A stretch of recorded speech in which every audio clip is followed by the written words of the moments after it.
Hi, I'm Alex Pault, and I'd like to welcome you to another episode of Talking Timepieces. This is our coronavirus shut-in episode, hopefully my first and last. Today, thought I'd be a little bit more personal and talk about why I collect and what I think about watches and horology, and talk about some of my favorite pieces in my collection, and maybe ask you for some advice even, and you could put your answers in the comments. Wristwatch check, I'm wearing my the Dugana surfboard face chrono hand wound. It's got an old hand wound Valjoux chrono movement in it. I believe it's the 73. I could be wrong. I haven't looked in it in a long time. But let's talk a little bit about watch collecting. The reason I've always wanted a watch, and I've always wanted to own a watch, and I've always had watches in my life. I had my communion, first communion back at St. Catherine of Siena in St. Albans, Queens. I asked my mom for a watch as my communion present, and she gave me a little Timex. It was a cute little waterproof piece. I wish I had it today just for nostalgia purposes. But ever since then, I've always been into watches. Frankly, until recently, one at a time.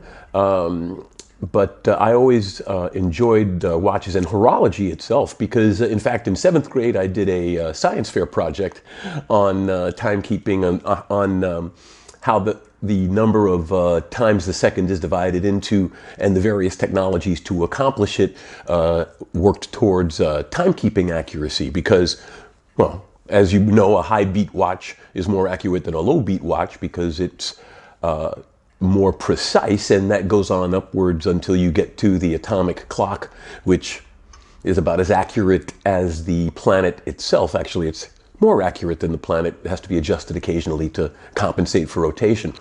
In fact, timekeeping, a lot of people disregard timekeeping. I recognize that sometimes when you talk about watches, people can think that you're fixating on the value or on the branding, when in reality, well, at least in case of myself and other collectors, or people who like to think of themselves as collectors. I like to think of myself as a collector. I'm not trying to put on any airs. There are people who have collections, or there are single watches out there that are worth my entire collection, and then there are people with 2 and 3 thoughtful pieces that are actually, I would say, better collections than mine in some sense. Not necessarily even from expense. Someone, for example, who's really into Seikos could put together a nice collection of Seikos that would cost less than a single Rolex. So it's all about your tastes and what you think about timekeeping, and how you like to express that love of timepieces and timekeeping. In my case, it dovetails with my technological background, my day job. Full disclosure, I'm a technology journalist. I write for various publications and about embedded electronics technology. I also have stuff online for consumer electronics and the like, but primarily I'm a gadget head, and watches are one of my ways of expressing my love of gadgetry and timekeeping simultaneously. I'm a liberal that still likes to shoot, because that's also an expression of artistry and mechanics, but here in Germany, even with a permit, it's kind of difficult to have a weapon here, so I have an air pistol that I use to keep up my basic marksmanship skills. But timekeeping and watches are how I really express my gadgetry and my love of technology. One can say that mechanical watches represent the last and the best of mechanical technology that was then superseded by electronics technology. So like I said, in 7th grade I did a project, and it went all the way to state level about timekeeping. So one can argue that I come by my passion honestly. And of course, as a journalist, I have a desire to talk about the technology and talk about timekeeping and the love of horology and the aspects of, well, just having something nice around you that also provides a useful function, like telling the time. Now, people sometimes say, how important is timekeeping? One of the easiest things to ask someone who questions the importance of timekeeping, I mean, recognizing that you can get the time off of a phone or any horizontal surface that usually has a clock hanging off of it. But time itself is important. The British conquered the world because they had more accurate clocks than their adversaries, and therefore could navigate more accurately in the open ocean. And to this day, ask someone what the GPS signal is. You know, we all know the GPS locates things, or allows us to locate ourselves on this planet. Ask them what the signal is. It's not a signal that says, here you are. It must send some real information to allow you to determine your location on the planet. And it's just the time. Every GPS satellite has an atomic clock on it, and it just beams the time to Earth. And you on Earth, your equipment triangulates the Doppler, the distance and the speed that these timekeeping marks are going away from you or coming towards you, and it triangulates and figures out where you are on the planet's surface. Which is also a good question to ask flat earthers, because GPS doesn't function unless you're on a rotating round planet. Or I shouldn't say rotating, but orbiting a round planet with satellites orbiting on it. I guess you could have them do a racetrack thing over a flat Earth, but then they would have to be under constant acceleration, because what force would hold them in that circular pattern? In a round planetary philosophy, gravity does, but I still haven't any answers from the flat earthers on that point, but I digress in that direction. But then again, this is, like I said, the shut-in episode, so I'm rambling because, well, hopefully I'm saying something reasonably interesting at some various intervals and make it worth you all sticking with me. Now, when it comes to my collection, I've actually sold a few pieces recently. As a freelance journalist, sometimes I have high and low spots of income, and I was anticipating a low spot, and so I sold a few pieces. I sold my two-tone Submariner date. I kind of miss it already. And it was a blue face, so a very classic piece. But then again, a very dated piece. It was, you know, it is obviously a very classic Rolex, but it's there are other pieces out there that might be more interesting. And in my case, I still have a couple. One of my favorite new ones is I have the Oyster Perpetual 39. I really like this piece. It's great with a suit, and I wear suits on occasion at press conferences and conventions and the like, and so it's nice to have a nice suit piece that's not flashy, because sometimes, like in my case, people know I like to wear watches, and I'm a collector and spend way more than my income on my collection. But when you want to be understated yet classy, you can't really beat a time-only Rolex, either the Sub, if you're into something a little more sporty, or the OP in this case, or the Explorer, which is also a great piece. But since I have the Explorer 2, I picked this up used. It's a beautiful piece as well. I didn't feel the need for the Explorer, so I was able to get the alternative, which in this case is the OP39, because actually the OP39 and the Explorer are two of the least expensive Rolexes. But the nice thing about Rolex is expense has nothing to do with quality. The least expensive Rolex is built to similar tolerances. I mean, of course, the really high-end pieces have a little bit more finishing, but their least is as good as their best when it comes to the movements and the care, and Rolex makes their own steel and all the other things that we all know about Rolex. Now, as far as another suit watch I like wearing, I have this Junghans. It's the Junghans Meister calendar. As you see, it's got month, day of the week, moon phase, and date. It's probably running slow because when I travel, I take some of these with me, and I haven't worn it lately, so I haven't reset it yet. But it's nice to have some pieces that are versatile, because the nice thing about, say, for example, the OP is you could throw it on a NATO, or you could throw it on a leather strap, or frankly, the Explorer 2 is even easier, because this model's got the drilled lugs, so it's really easy to change the straps. In fact, I like wearing it on a NATO often, because then it's even more laid back, and you can wear it anywhere without people going, "Oh, look at this idiot with a Rolex." So, because, like I said, it's not always about the value of the watch. Actually, it's not really about the value of the watch at all. It's like cars. You may love cars, they just happen to cost money. If they gave them away, I would take them, obviously. Who wouldn't? Now, a watch that I love to use as a suit watch that some people would be surprised is the Speedmaster. But the thing about the Speedmaster is if you put it on the factory, this is the Omega deployant leather strap. It's actually a very elegant piece. I wear this with a suit and it looks gorgeous. Actually, with the leather, you could wear it with jeans. This is such a beautiful and versatile piece. You could literally make this a one-watch collection. If I had to get rid of all of my pieces except one, I probably would keep this one. If I had to keep all of them except two, I would go with probably the OP and the Speedmaster. I should have set the stopwatch on my surfboard here so I'd know how long I've been rambling, but I guess if I look somewhere on the screen of my machine, no, it's not telling me the damn time.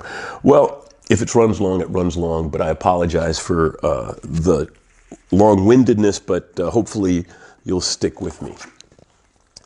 Another beautiful piece for suits, and this is actually the prettiest piece in my collection, is my Oyster Datejust. It's a really gorgeous piece. The design is based on Gerald Genta's design for the first quartz watch that the Rolex had designed. Actually, they also used this design on an automatic piece as well, but it was a very limited run.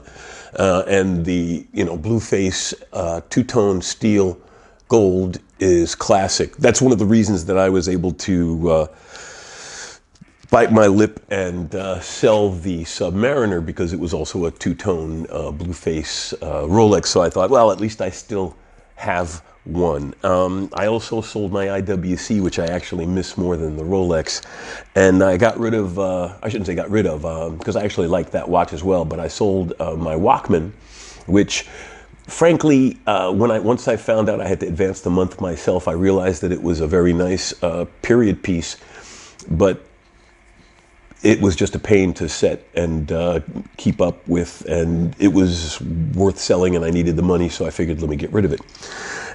But I do occasionally wish I had that one back again as well. But then again, I miss every watch I sell. But my collection is constantly morphing, and as I say, I spend more than my income on the watches, so I have to flip watches sometimes and sell watches so that I have money to buy other watches. A surprising suit watch that I was really pleasantly surprised that it worked out as well as it did is this Reef Tiger Tourbillon. It's a true tourbillon, flying tourbillon. It's a Chinese tourbillon, but what I like about it is that it's not cheesy looking. You know, a lot of Chinese tourbillons, and actually there are a lot of Chinese tourbillons available out there. Some of them look like what I would call a poor man's idea of what a rich man's watch should look like. And they're gaudy and glitzy with a lot of fake detail. And when I mean fake detail, there's a lot of machine engraving on the case or inside on the movement to try to simulate engraving or to try to look like perlage or Côte de Genève, or to at least divert your attention from the fact that they don't have any. Whereas this is not a very decorated movement, obviously, but it's just a clean tourbillon in a very plain case with a leather strap and a simple deployant for less than $2,000. And frankly, yes, it's a Chinese tourbillon, but it is not a piece of junk. It's actually a very good piece. I've had this piece for over a year. I've never had a problem with it, and it keeps excellent time. And it's beautiful to look at. The tourbillon, it's a tourbillon. It speaks for itself. Speaking of inexpensive watches that I was very pleased about the quality, and I was very pleased with the performance, was a watch that a lot of people have those comments about, and that's the Vosstok Amphibia.